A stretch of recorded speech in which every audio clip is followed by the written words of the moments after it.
Welcome to another episode of Sawdust Nation Podcast, episode 176. Man, it's been a week. I am telling you what. Well, let's get into who's actually talking. It's me, Josh of North Country Woodworking, and then we have Nap over there chewing epoxy chips from Nap's Nutty Works LLC.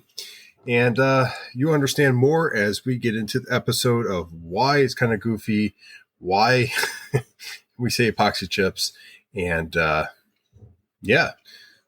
well, best way to get started is tell them what's going on in your shop there, Nap. I have nothing going on in my shop. Okay, bye. That's cheating. Yeah, right. Whole lot of everything. What's going on, Jason? Whole lot of a little bit of everything, I guess. I've come to a grinding halt for the most part, other than like two. Hold the phone. 3 things I got to do. So a little while back, I made that sign for that business that's here in town. Mm-hmm. And they want me to make some trolleys for them now for products. So like little laser cutout like boxes you put together and you can pick them up. Oh, okay. Yeah. With the logo on them. So I'm going to do that. And they're going to sell them in their like little shop as like an added thing. I actually ended up talking to this person about like how much they should charge for them. Because they're like, yeah, I plan on charging this much. And I told her, I said, hey, listen, I think you should charge this much. Because it's a one-time fee. It's reusable. And you'll make some money off of it. Mm-hmm. So it didn't take much convincing. Didn't pull on her like too hard. But yeah, so she's charging that for those.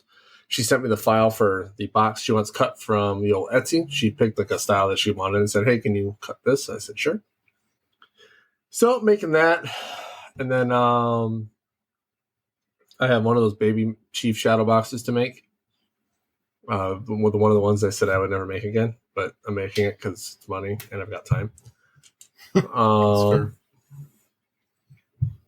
making the bourbon glass, like kind of like memorabilia set type deal or memoir set. I got the coins in for that, so I can start that this weekend as well. Got a little bit more of a somber project to make. My parents had one of their dogs pass away, so I'm making an urn for him. However, it's about to be make 2 now because, they had a second dog pass away today. They're getting old, like old, and it was just at that time. Didn't happen a couple times now. If you're referring to me saying I'm not going to make a job, but I did it anyways because it made me money, yes, you're absolutely correct. It has happened a few times, Jason. And then I went ahead and finished up a project last night. It had something to do with epoxy. This is why I said I hate epoxy. So if you remember, I think the last episode I showed everyone like that was watching a 16-inch disc with some engraving on it. Well, I epoxied 9 of them things. Multicolor, mind you. And I got to tell you, I really hate epoxy. I do it because it looks nice. But while I'm doing it, I'm cursing it the entire time. And to show epoxy its boss, I'm currently eating epoxy chips. So, no, not really. I'm actually eating sprees. Let's get her on the way in and out. Yeah, I'm just saying, like, they look kind of like epoxy circles. But so I'm eating the sprees, acting like it's epoxy to show that who's boss. But at the end of the day, I think the reason why I actually really hated it is because epoxy just does what epoxy wants to do. You'll be cleaning it up a little bit. You know, you like put some in, you get a little bit on the wood, and you're like, oh, I got to wipe that off. Well, I had that happen a couple times. Every time where I thought I wasn't touching any other piece in the close quarters of where the epoxy was poured, oh, yeah, I touched it. And when I wiped, it smeared it everywhere. So you can imagine I was getting a little upset during this endeavor. And the wife got to enjoy the same endeavor because she helped me epoxy. She also hates it. So we've established we both hate it. What I can say is I think last episode we talked about using epoxy. There was there's 3 episodes ago before I went on my little hiatus there. We talked about the uses of epoxy, how I use it typically for detail work, and Josh uses it for like flood coats and things like that. I'm going to tell you what. If it's a river table, if it's a cutting board, if it's just a clear flood coat, you know what? I'm all for it because that stuff's easy. But the detail work, it's got to go. Unless, of course, the way you do it, it needs to go. There are ways to do it where you keep it on. You did laser, but if you did the CNC, I know what you're saying. However, to me, that takes longer. Yeah, you're not wrong. It's just easier because you don't have to worry about it. I had to make 9 of them. So, however, unless I do a multicolored pour like Josh is describing, something I've wanted to try. I've seen a couple videos out there of people diving into those things. Now, obviously, we know there's folks out there that are really good at it. They're already doing it. But then you start seeing people that you normally don't see do that kind of stuff, and they start doing it. And it looks super cool. It makes you want to do it too. Maybe not me. I don't know. We'll see. I got some. Seems like you have some very mixed emotions about epoxy. I do. There's an episode out there about how I had a thermogenic or exothermic reaction, and had epoxy smoking in my office. It was great. Anything that gets really hot and sticky, it's trouble. I will tell you, I think I wasted more materials putting it down than I did, I think, the money I made on it. Why don't you do acrylic and lime? See that for this particular piece, I don't think it wouldn't have been cost effective either. Because they wanted for a certain price and they got it for that price and they paid me good for it. It's just the process as a whole is a pain. And I can tell you that you cannot batch epoxy work the way I tried to. Yeah. If you're doing so, I had to figure out like how many pumps of epoxy I could use and not waste it. So I eventually went down to where it was just a pump of epoxy per and then do as much as I can with that 1 cup of epoxy and then remix and go. Because I ended up measuring out the amount of pigment I use and stuff to make it consistent. But it was a pain. All the less are all the same. But I got it done, delivered them today. They loved them. So hopefully I get a picture of everyone holding them. He said he was going to get like a group photo with it. So there's that. I got to say, Sarah, I've always joked about her being an employee of the business. However, it seems that she might actually legitimately do that because she's got a vinyl cutter now, the vinyl maker, the little Cricut cry cut thing. She has an embroidery machine. I didn't even know she had that. She just ordered it and it showed up one day. And the third thing, she wants to get a 3D printer. So I don't need to do that now. She can do it. So yeah. She doesn't know it yet, but that's what's happening. So now I don't have an overflow bucket. And the reason why is because by the time it gets to the point of where it could happen, it's already a puck. So kind of sucks, but it is what it is. But yeah, so epoxy sucks. I don't like it. I'm going to keep saying that throughout the episode. But I will still continue to use it because, well, I still have some back here that needs to be used. And I'm not into wasting money. And I also have a lot of eye candy pigments that, by the way, are awesome. But I'm not wasting those either. So unless Josh wants them. So, you're going to continue using epoxy as part of your process. It's something that, regardless of how much you hate doing, you do like the outcome of. Oh, yeah, I love the outcome. I just hate the process. Get a better process. Absolutely despise it. I'm sure there's different ways you can go about doing it and make it easier. Here, I'll show you real quick. Stand by. Ooh, look how pretty. Yeah, there was a coin in there too. It was pretty epic. That's about all I got going on in the shop. Not a whole lot more going on in there. I will tell you, I've been toying around with the idea. The only reason why I haven't pulled the trigger is because funds are not as readily available as they used to be because I'm not in Texas anymore. But I'm going to eventually get the Elite upgrade for my Onefinity, as well as getting the ATC that Daniel has been pushing out. Yep. His ATC will be available soon. He didn't actually set a firm date on it. I know sometime this month, or maybe even I'm guessing Black Friday. Yeah, that's what I'm thinking too. But ATC is going to be changing the game for some folks, especially once they get into it. What I will tell you, and this is going to be my little rant about people again. attacking other people. So when you go and look at ATCs for your hobbies machines, make sure you do your research. Because I would tell you there are folks out there that will try and discredit others. Daniel's not that person. Just, hint, hint, not him. But people are trying to discredit people for the work that they're doing, saying this, that, and the other. What I will tell you is make sure you do your research. If you don't go with Daniel and you go with someone else, just make sure you know that they have your back and that they will fully support the product that you purchase. That's all I have to say on that. That's just my public service announcement for the day. But yeah, anyways, Josh, man, you've been pretty busy. What's going on in your shop? Well, I don't know what happened, but when you're not available, orders start just pouring in.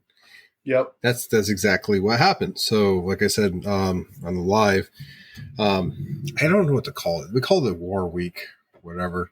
But essentially, it was just back to the basic stuff. Field training type scenarios with the ability to go home at night. So I was in my work center, and I wasn't really doing the shop because at the end of the day I was exhausted. But I got order after order after order. I still need some invoices for. In fact, I'll probably be doing that tonight after we're done.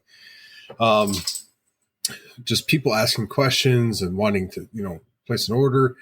Floodgates opened up. I don't know. I did that one reel, and after that, it seems like they're back. So I have a plaque that needs to go to Jersey. It's through the beginning of the year, but I worked with these people long enough before. They kind of reached out ahead of time. They gave me some time to go ahead and complete it. So it's a little bit different now because I have the laser. I'm not sure if I'm going to do it the way I did it with the CNC and then fall back into the laser. I'm not sure. We're going to have to work that out.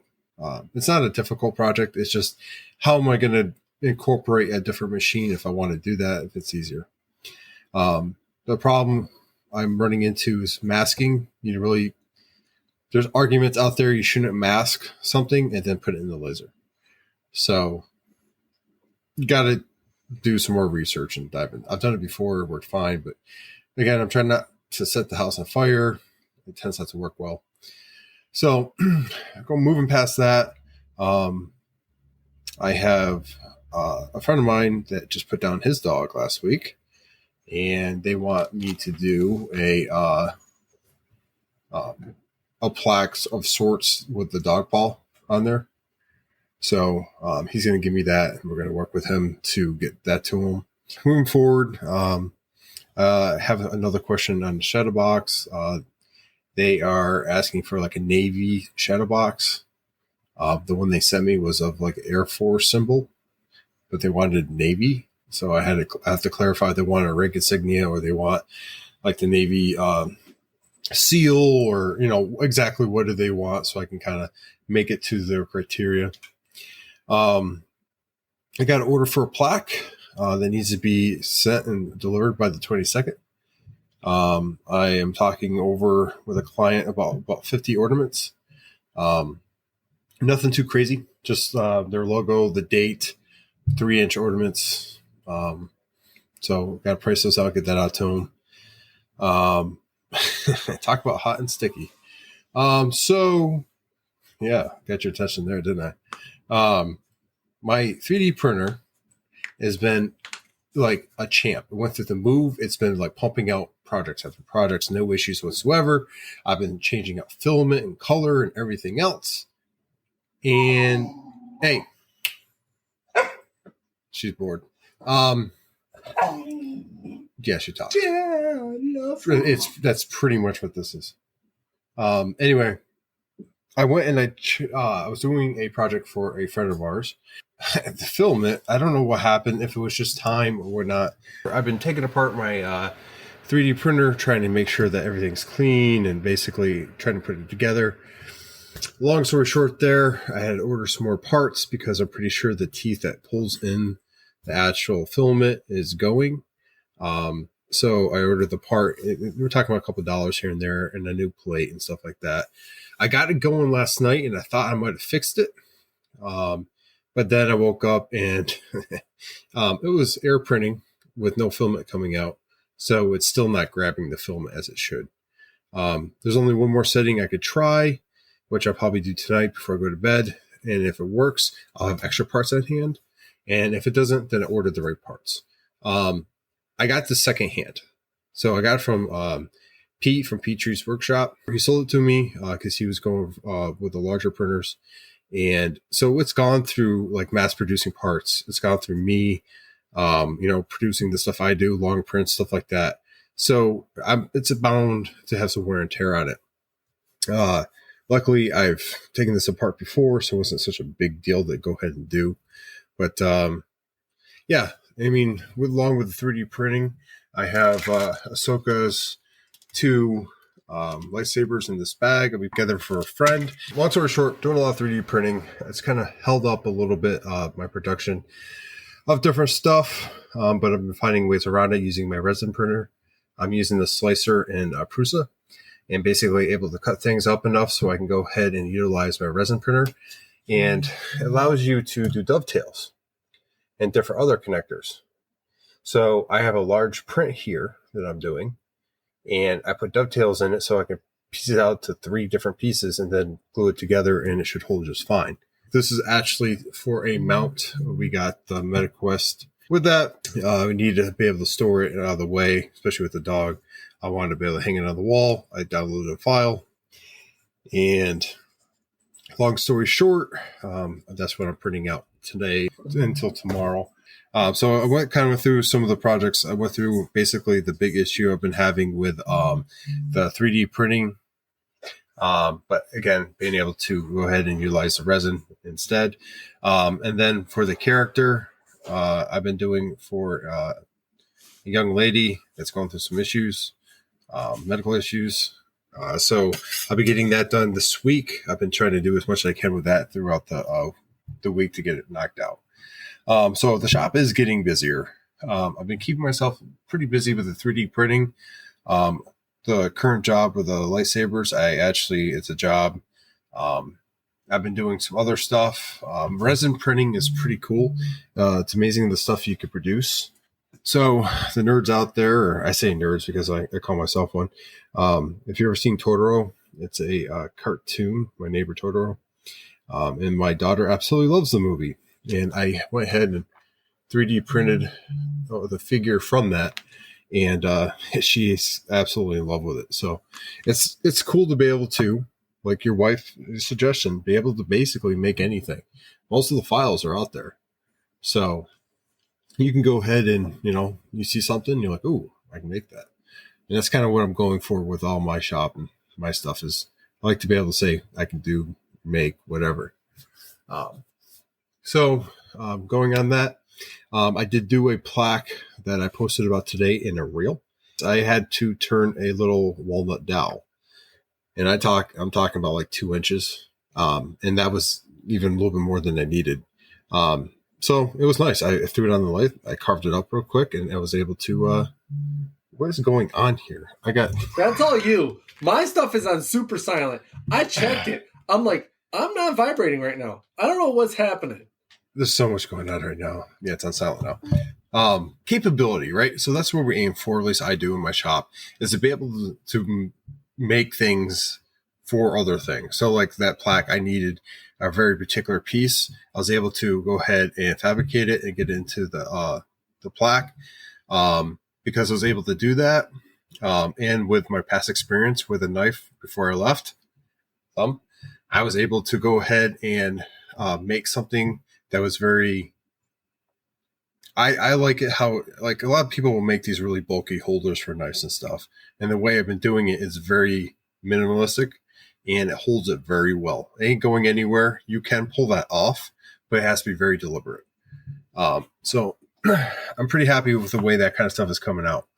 And it's just through experience and some flesh apparently. But yeah, that's kind of what's going on in my shop. It's a lot of things happening at once.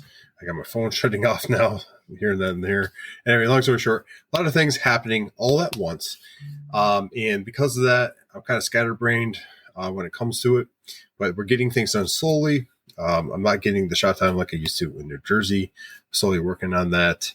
But between having field week, having Halloween. My son had a STEM night that same week. And then today, if you don't know, it's November 7th is our anniversary. So my gorgeous wife and I celebrate, having kids and everything. It's been a wild ride.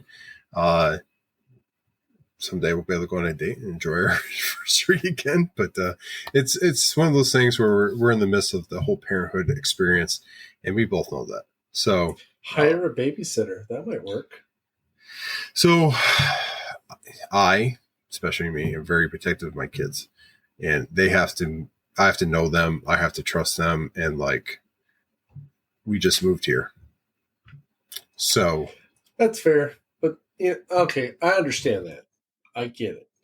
Today's just a random day. I'm going to tell you straight off the bat, okay? So I left without my coffee.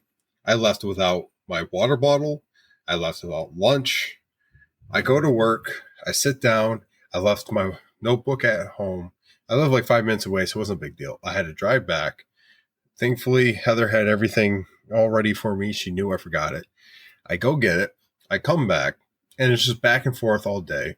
At a 4 o'clock debrief, they canceled on me last minute. We showed up, we waited for them. They're like, "Oh yeah, we needed to reschedule."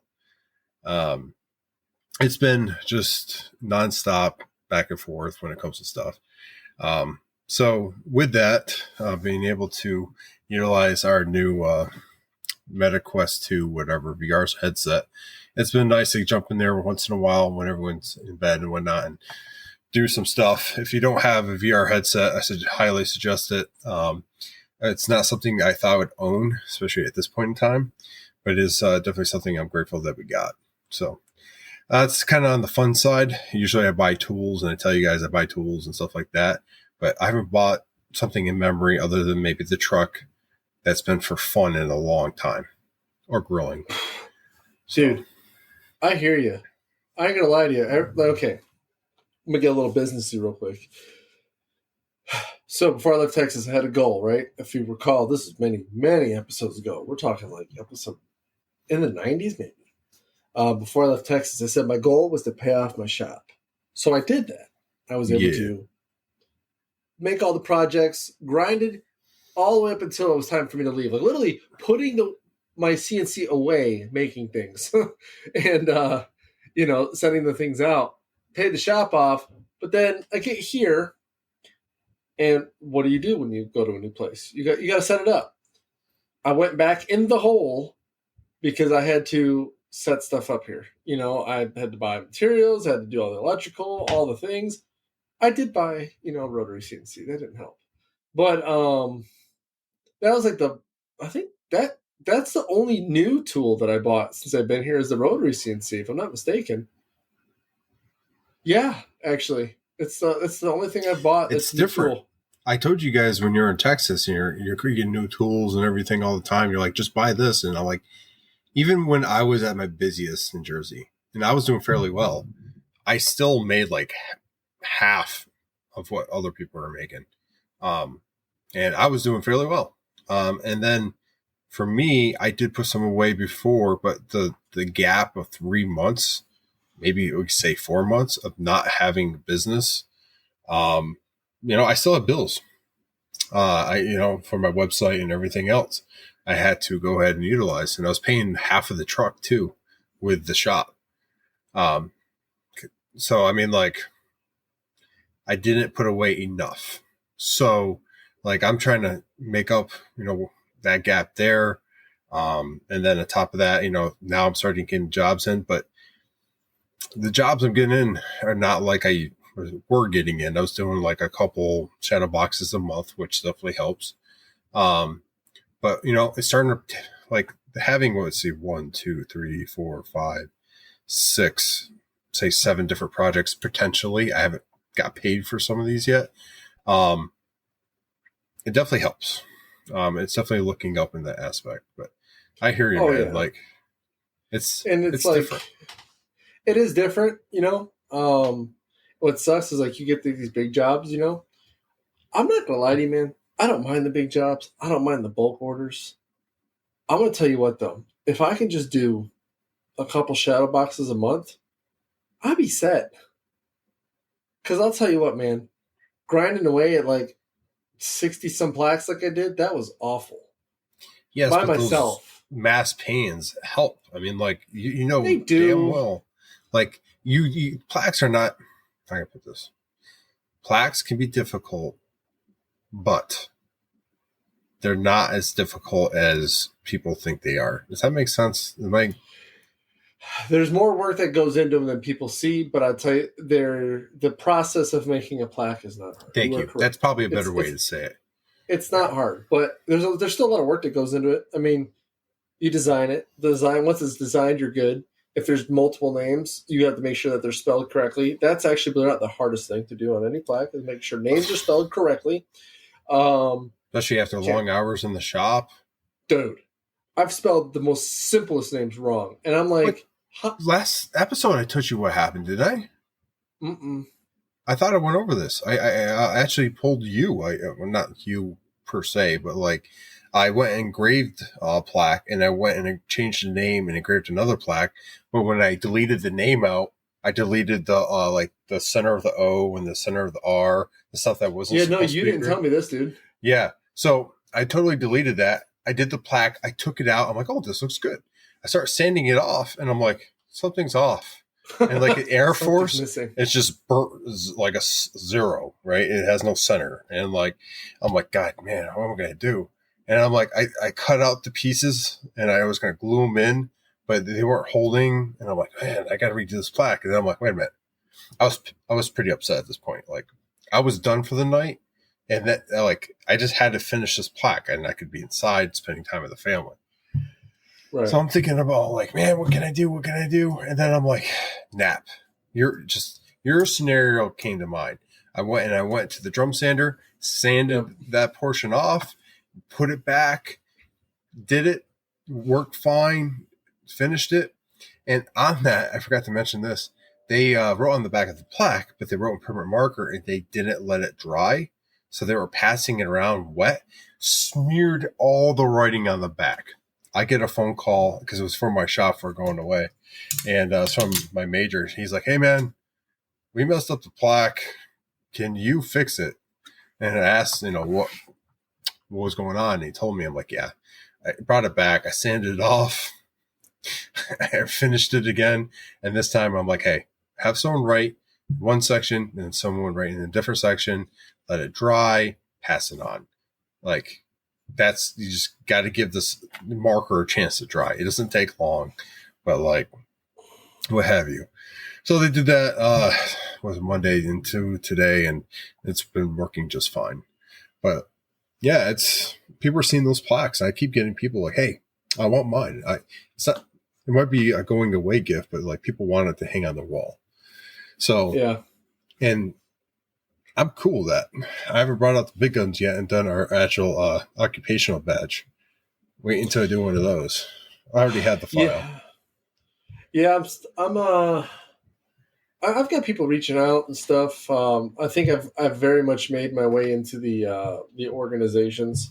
I'm hoping that the next like release or something, they remember my business and I grab more. If not, I'm not going to complain, but I can tell you right now, if I can get just more shadow box orders or, Jason was talking about doing a uniform shadow box. So I said I wouldn't get into those. What? A unicorn shadow box? Uniform. Oh, I'm like, hey, each their own, man. But hey, Jason, listen, pretty unique. Yeah, right? No, I'll tell you what, though. If it's the whites... If the navy whites, I won't do that because I'm sorry. If there's too much to that, like you smudge one thing, you're done. It's over. Yeah, you can't get stuff out of whites. No, I know this because my brother told me so.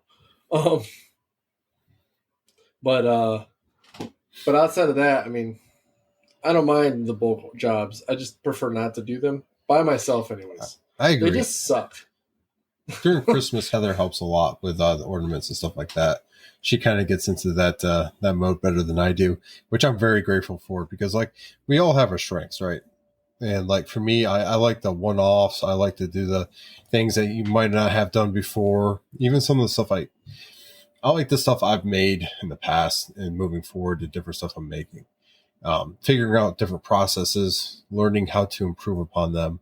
I have one of these plaques. I have to do like a sublimation for an image. Mm-hmm. Don't know how I'm going to do it. I have an idea. We're going to see if it works. I have some test trials. If it works, it's not going to be true sublimation, but it's going to look like it is. So, are you going to use an iron? Thinking about it. Hey, listen, that's all a sublimation thing is. It's just an iron. Literally, just an iron. But it's a flat iron. It needs to go on acrylic. So, there are some techniques. I have iron that I use for the shop. Like it is a shop iron. And I'm going to try different things. And if it works, it works. If it don't, it don't. I have a fallback plan I kind of don't want to use, but I will use if I need to. So long story short, I mean, like that's part of this whole thing I like the best. It's like when I first built the bookshelves over yonder here, I spent, I don't know, a month or two thinking about how I was going to build it. I overthought. Like I was looking up equations to see how strong lumber and stuff was to ensure they could hold the books. Like I totally overthought this. But the way I build stuff is all in my head. Like I sit there and I put a piece together and like I'm able to produce something off that, write down some measurements, and I'm usually good to go. Serves you well when you don't have your notebook around. But long story short, these custom jobs, that's why I like them so much. Probably like the 3D printing and stuff like that too, because, it's called this. She's the truth. Real quick, cold outside. It's not cold right now. It was like 45 degrees. All the snow that we had, 12 inches, gone. Melted. Yeah. It's perfect for the weekend opening. Deer season. Oh, I'm shooting a deer this weekend. What the hell's going on there? I'm causing a racket over here. And that scared the ever-living shit out of me. You need an air purifier in there, man. Looks like it's snowing. No, so that actually, okay. So that came from this that just fell from the heavens. Oh, I didn't see that. That scared the hell out of me. Well, almost took you out then. It was off to the left. It fell. It went pa-ting. It scared the hell out of me. Oh, that hurt, man. It hurt my thumb. Oh, my thumb. Did you hurt? But no, that was your finger. How's the finger doing? The claw. It doesn't look good at all. No, so I went to the doctor. They said because of the way I dislocated it, unfortunately, it'll be a somewhat fat finger for the rest of my life. But, I mean... Does it pop, which is extra? Well, all of them do that. All my knuckles do. I do. It's not as audible, but yeah. Want to talk about feeling old? I did that course, and I realized that I'm definitely not as young as I used to be. Woo-wee. A little bit tired and sore, more so than I would have been a little bit younger. But yeah, that's the shop, and I mean, it seems a lot going on at the same time. I definitely have to get back into the swing of things. I definitely feel rusty. Even talking to people, like I used to be able to see a message, instantly pick up the conversation, go. Now it's like, what am I going to say? Okay, that sounds about right. Here it is. Different type of mindset. And then, I'm trying to make it so I'm not so overwhelmed like I was either. Definitely want to keep the quality time with the family and not overwhelm myself like I was. But yeah, I want the amount of jobs. Catch 22, I guess. Dude, it's a vicious cycle. Like, I gotta lie to you. I love my off time. Like, right now, I'm not even stressed. I have that baby shadow box due by the end of November. I have the glasses thing due by the end of November.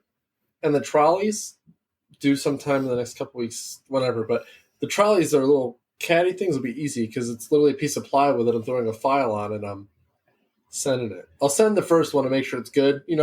You should always do like a good test run before you start mass producing, but I'm going to do that with their logo on the side of it, which I already have programmed. So it's going to be great. Let's say I was going hunting this weekend. Like when I was in San Antonio, I couldn't dream of doing things. My extracurriculars involved me going over to Nick's house and helping him with something, or maybe his kid's birthday or something, randomly going to the pool. That was about the extent of our extracurriculars. But on that, my son will be able to do sports now. So I'm actually signing up for wrestling, which starts in February. So from 6 to 7 o'clock at night, I got wrestling. I'll have wrestling practice to go to. You doing wrestling? Yeah, just because that's what I did. It's what I know. And the kid's got so much damn energy. I'm pretty sure he'll do just fine. And wrestling's like the basis of pretty much all martial arts for the most part. Yes and no, but yeah. Except for, like karate and stuff, okay, maybe not. But like anything MMA, you talk to any MMA fighter, wrestling is literally the groundwork. Yes, if you're going that road, yes, you're not wrong. Which my kid loves to play fight, so I can imagine I'm going to have to be careful with him in mixed martial arts of any sort. So my oldest did martial arts, and it was one of those things where it was a lot of talking to him, like, hey, you can't utilize this out. He had a very good instructor, which talked to the kids early on about only using martial arts for defensive. Use it so you don't have to fight. He would even once in a while ask the class if they ever had to use it outside of class and why, and talk to them. And so, like, good instructors definitely that's where that mentality is made. So if you find the right place to train, you'll be set. You might have to remind them with you, though, once in a while. Yeah, I'm getting old and kicking my butt. But yeah, so he'll start wrestling. But I'm taking leave next week. So we have 2 4-day weekends. Air Force Global Strike is like the kings of 4-day weekends. I love it. There's not even a full week in November for us at work. It's great. Like, so I have Friday to Monday off coming up. But then I have leave from next week Tuesday up until the Wednesday before the Thanksgiving weekend because you can't do, I guess, a leave between 2 4-day weekends. It's weird, I guess. I don't know. I'm going to go shoot me a deer and put some meat in the freezer. I'm actually laying my guns down to rest for a while, and I'm focusing on bow hunting for the next couple of years. Bow hunting isn't too bad. Bow hunting is easier to do here because it's easier to get tags for it. Rifle, not so much. Rifle is unless you're a resident here, good luck getting a buck rifle tag, unless you want to pay $250. You know what I mean? Well, yeah, imagine here everything's flat. Preaching, but like everything's flat to the point where like you can't really do much rifle hunting. So it's just easier for the bow anyway. And like for the last couple of years, I picked up the bow and I fell in love with it again. I used to do it when I was younger, and like I really want to hunt for a couple of years like that personally. But I don't know. It's just one of those things. Tides of life. Different chapters. I'll pick up the rifles again, no problem. It's just I definitely bow hunting. I think is a little bit more. You have to get a little bit closer. So yeah, within 40 yards, give or take, depending how you're hunting. Yeah. Here, if you're not within 40 yards, you ain't hitting one. But like I said, it depends. I mean, where you're hunting, everything else. But and Stan, I'm not buying you a damn Laguna. Okay, it's not happening. But anyways. Let's see here. So I'm not buying Stan a Laguna bandsaw. He claims to have my credit card number, which actually he just might, only because I may or may not have purchased something from him, which is not good for me. Let's see. So Raycon, so it depends, right? So some of them have 10, some of them have 14, but the Raycon, from what I know, has a pretty good. It's pretty good, actually. I've seen it in person. I've seen it used in person. It's a pretty decent bandsaw. But so what I got, I've only used it like once or twice. Whereas my Jet, after I replaced a component on it, it works fine. Still sketchy with the bandsaw though. Like I don't understand why it smokes, but there's something not trusted right with that. I don't know what it is. I'd have to see it in person, but yeah, I don't know what it is, but it works. It works for what I needed to work for. So I'm okay with that. Yeah. Apologize about that, guys. Today's one of those rough nights, sometimes with the kids and the dog. So this is life, and this is my life. So thankfully, Heather's a great mom and great wife, and she helps me out a lot with this. So, but let's see here. We're talking about hunting. We're talking about the different shops and different things. We're talking about like sands in the hourglass. These are the days of our lives. Jesus. There's a topic I've been trying to get us to talk about for a while. We've talked about this before offline, but we have different techniques and stuff that we've developed and things that we're very comfortable with doing in our shop. That, I might do things differently than you, but I've become, accustomed to my process, and like I might do it because I think it looks better, or you might think it looks better doing it your way.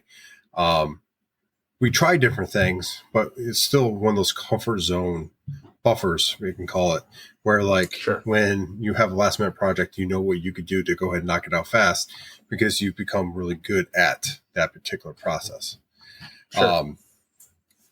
So I'll let you go ahead and kind of explain what that is for you. I'll dive a little bit into what it is for me. And then I'm curious, if you're listening to the podcast, I encourage you to reach out. I've actually had the opportunity to talk to some people that are listening to the podcast I haven't previously talked to. And, these are wonderful makers that are making some great stuff. I'm actually talking about doing a job with another maker now. He needs some stuff for turning, and the laser is going to help him with that. But going back to the topic, what is that thing for you? I think I might know what it is if it's the same thing we talked about. But I'm interested to see if there's maybe something else that you haven't mentioned previously. Dude, lasering wood is like the easiest thing to do. To be fair, I've been asked to turn more. Well, okay. So it depends on what the occasion is, actually. That's really what dictates what my go-to is. Over time, I've actually developed, I would say, 3 or 4 different things I can do if materials permit, if I have them on hand, right? That I could just whip something out real quick. Okay, so the first thing is my wood. The first thing is just taking a piece of cherry, cutting it to a specified shape depending on what it is the customer is wanting, whatever the occasion might be, and then laser engraving it. Okay, so that's like option 1. That's cheaper than it's probably the cheapest option, actually, if I'm to really put that into perspective. If I do multiple woods and laser engravings, it's a little more cool. But the next one is stealing a page out of, not really stealing a page, more like tactfully acquiring a page out of some folks' book on the old IG, is the plexiglass and 3M, which, by the way, I've seen more people start diving into. It's crazy. You don't see it for a while, and all of a sudden people are just using the hell out of it. But if you have the materials with plexiglass and paint, stuff like that, I like to use that to make a quick plaque. I could rock a plaque up probably in about a night, depending on what I have available. The third thing, if it's for a retirement, which I've done before, is 3D carving. Because if I've got the file already made, as long as I have the material for it, I can literally throw it on the old CNC and run it. And most times, the finishing pass is it's not invasive, so I can run a tapered ball nose, while I'm sleeping, because nothing's going to happen. That there's nothing. You think so? Well, there's nothing that the bit can catch onto unless you don't tighten the collet. That'll make it mess up. Now, mind you, I'm still pretty, pessimistic at night when I sleep. So I actually set like 2-hour alarms to wake up, go look. Yep, still good, and go back to sleep. And then the fourth one is laser engraving with epoxy. And honestly, epoxy is not going away. But like I said earlier, I hate epoxy. I just do. It's not my thing. I'll use it when I need to, but it's not going to be my go-to. People will not pay you enough to use epoxy at times for specific things. Now, depending on what it is, some people may. But for what I made, sometimes it's like pulling teeth. It's costly, and especially if you make mistakes. But those are like my 4 go-tos, I guess you can say. Again, it's all, I guess, situationally based. Depends on the event or occasion, I guess. But that's about it for me, Josh. Those are my go-tos. They're really blowing the chat up over here. Yeah, I'm doing some details for that bandsaw I recommended. That way they have it in the chat. But yeah, the epoxy was the first one I thought you were going to mention. For me, laser definitely is a big player. Honestly, I could do so much with it in so many different types of media that like having it, I wish I wouldn't change how things played out, but I wish I would have got it much sooner. I feel like I've learned a lot since I've had it, but if I've known that, I think I would have been busier and been able to try different things sooner. There's a lot that I still need to sit down and test out and try. But it's one of those things where like, we argue this and we go over it so many times, it's time. But laser is definitely the one thing that I utilize the most when it comes to the machines out there. The acrylic, I like using it, mixing it with the wood. I've done all acrylic before, but I always try to put a wood backer just because I think the acrylic is a nice accent, but the wood needs to be present. Nothing against anyone that doesn't do that. Just for me, I like that look. Well, the wood gives it like an extra. It's like it's an extra detail that most folks don't. Some folks don't realize that they're missing until they're actually missing it. Like full acrylic signs are cool and everything, but it's not for me. I'll never do a full acrylic sign. There'll always be a nice wood backer of some sort. I mean, if they want full acrylic, I'll do it. It's not like the end of the world, but it's, I don't know. Going into other stuff, the acrylic is definitely one of them. I like to incorporate it because I like color. I like that feel. Sublimation is definitely something I want to get into eventually because I like some of the look of that, and you get a lot more detail doing it that way. I do not like painting. Like, how can I say this? I'll do it, and I won't mind it so much as I'm doing it if I can watch TV or whatever. It's time consuming, and there's better ways to achieve that. And like, I'm not totally against it. I just don't like doing it. That's like sanding. Like, I'm not against it, but if I don't have to do it, I don't want to do it. But that laser, acrylic, and for the third one, something I do that other people may not do. I don't know, try new things. I don't know if that could be a technique, but like I try to incorporate something new in every project. I might not talk about it on the podcast, and I might not even mention it because it might not work and I have to restart, whatever. But like, it's that constant growth I like about woodworking, and about like I say about the community as well, because like everyone out there has ideas, and like, not that you're poaching ideas from other people, but you could see an idea, be like, ooh, I never even thought of that. You could try it. You can figure out your own way to achieve it, and you can go about doing it. It's like the design work and all that stuff too. Like, instead of paying other people, which is a lot easier, I really forced myself to kind of dive into that, and it's paid off. I can literally make any plaque anyone wants. And it's just based on, stuff I've learned. Would I pay someone if I'm in a time crunch? Absolutely. There's people out there that are really good at it, better than I, and I can whip it out in, a matter of a day or so, a lot quicker than I can. But I find this is a very interesting. Go ahead. So Jason says, but you should tell us what works and what doesn't. Well, yeah, I do for the most part.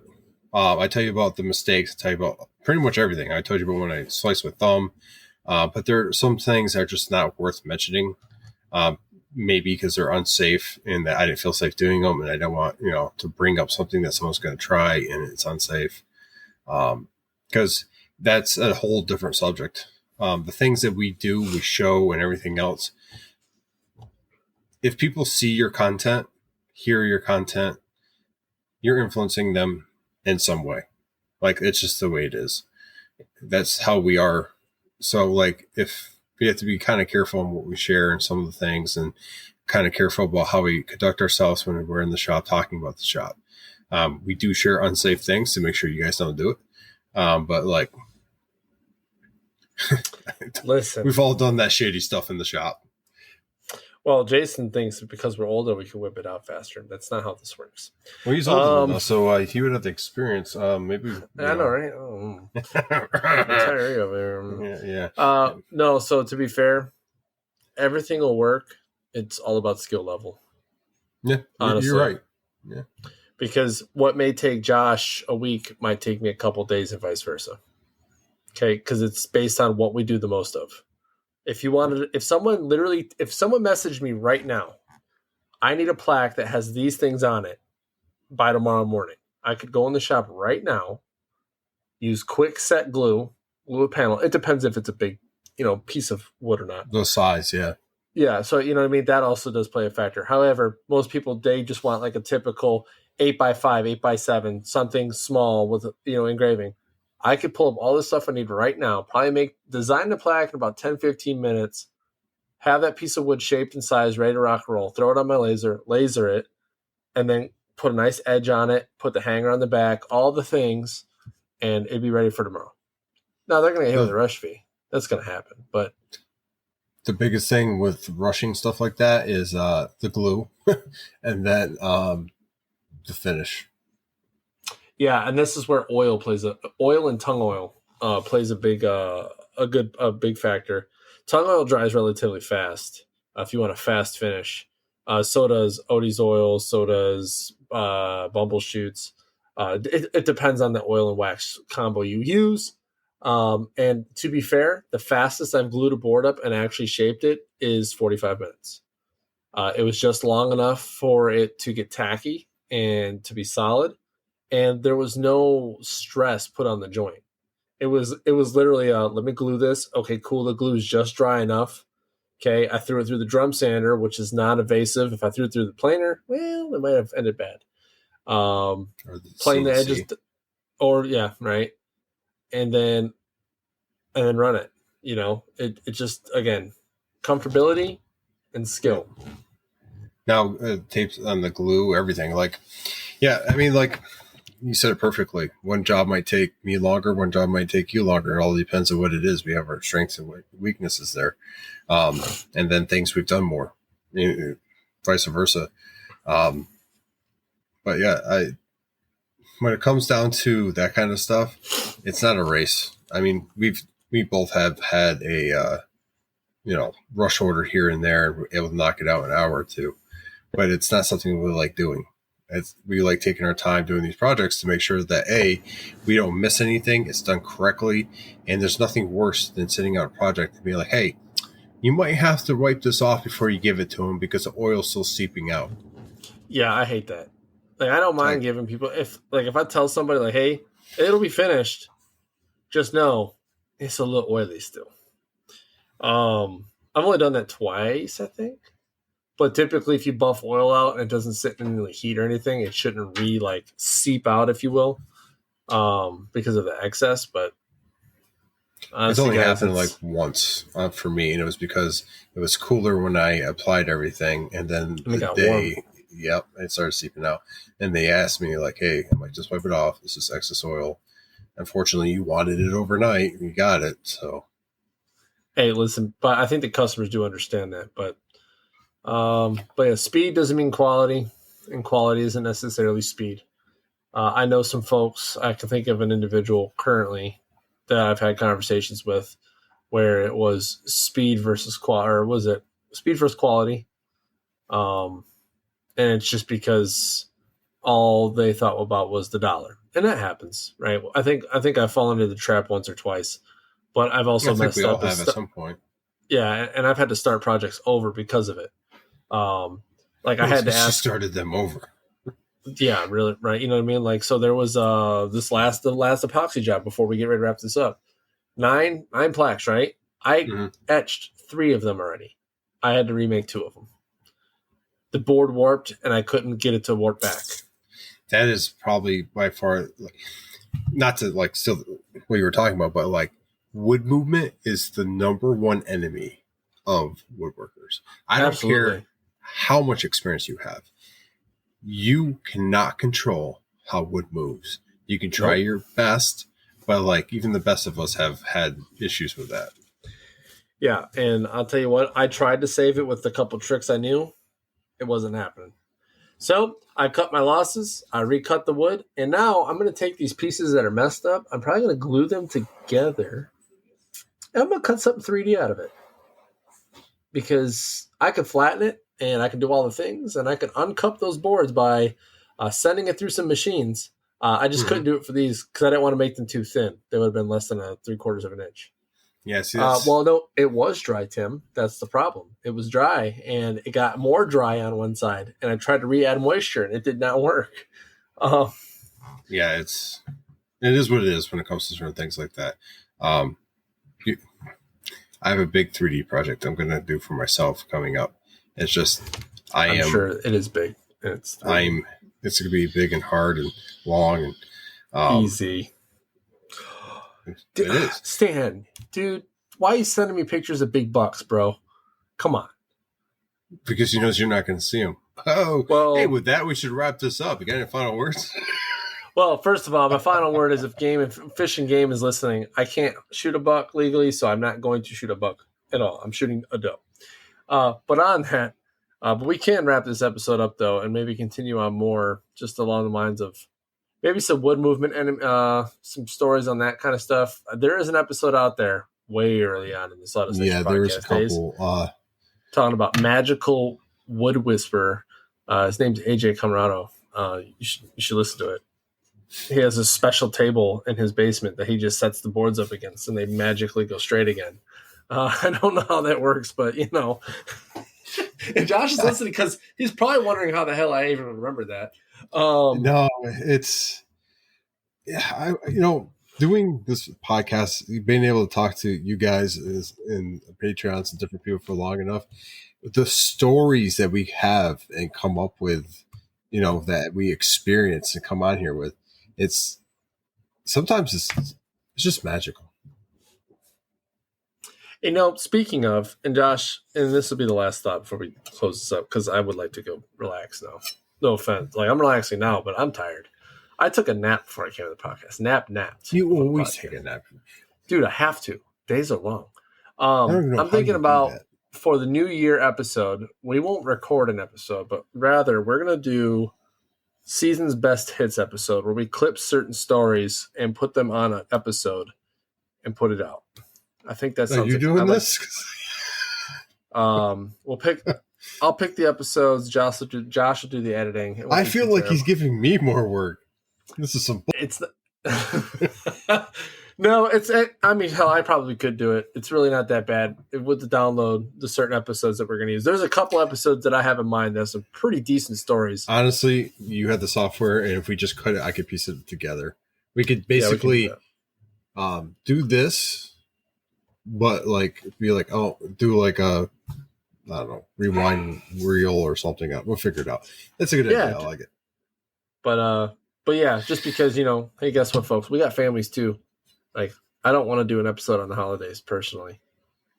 I would like to, other than the Christmas episode, we got to do that one. That one's got to happen. Yes. We will work like the first week. Phil, Patreons will work out a schedule so you know when we're doing stuff. But things are not going to be done traditionally during December. We all have families and stuff, and we want to have you guys on here so we can, do what we're doing now, and then no one miss time with family. And I have a big event in December, so there's that too. So my second son's born in December, so it's going to be interesting. I'm probably going to be Well, he's got some wag. Why was you getting a puppy too? No, I'm gonna hear it from your mic, and then in my arms I'll have a baby crying. So you heard her talk. Like, she talks back now. Yeah, it's like a teenager. Today was a bit of a mosh posh, if you will, of just random things between shop, between what's going on in life, random hunting things. Go Lions, go Blue. Sparty can suck it, and so can Ohio. Suck, guys. And yes, you heard it here first from NAP, from NAP Snotty Works LLC. fight me. But it was definitely a random episode, but it's sometimes good to have those random episodes. We'll probably have someone on probably during December's after the giveaway. We'll see what's going on. We at least will have Tim from Gears and Fire on, NJ from Crafted NJ, and then a special guest. Yes. Make it a 4-way? Okay. Or never mind. Anyways, outside of that, we call 5 guys. Outside of that, my final words are just keep taking care of each other, folks. Holidays are coming. You don't know who's out there having holidays by themselves, and if you know folks like that, welcome them into your home. Make sure you know them, and invite them to dinner. It's a terrible advice for you. All right. No, but make sure we're taking care of each other, especially during this holiday season. Many folks are spending it alone, especially some makers out there that might live by themselves. Those things, if you know those people, definitely have them around, check on them, and those sorts of things. But love y'all. It was a great episode. Thanks for listening. And Josh. As always, thank you for joining us for the 176th episode. I've said it. I'll say it again. I truly love doing this podcast. It's been one hell of a journey with everyone that's been on and people that are continuing to be on. We just hope that you guys are getting as much out of this as we get out of it. Because you know what, we're still having a great time. And if you don't know, we are doing a giveaway in December, and it's going to be what I would consider one of our bigger giveaways. One thing I've learned through my time and whatnot is sometimes giving experiences are better than giving gifts. And for December, we're going to be giving away 2 tickets to WorkbenchCon. One sponsored by PWN CNC, Daniel and his company over there, and then one sponsored from us. Because we truly put, the Patreon and everything we get back into this podcast. So we hope that you join us. Dates to follow. We will be posting those and advertising how you win and how you apply to be chosen to win soon. With that, I hope that you guys get some time in the shop. Go make some sawdust, and Sawdust Nation podcast. Out.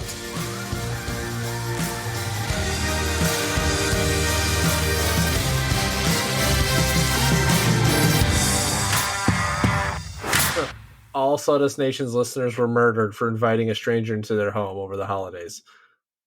I told you, make sure you know them.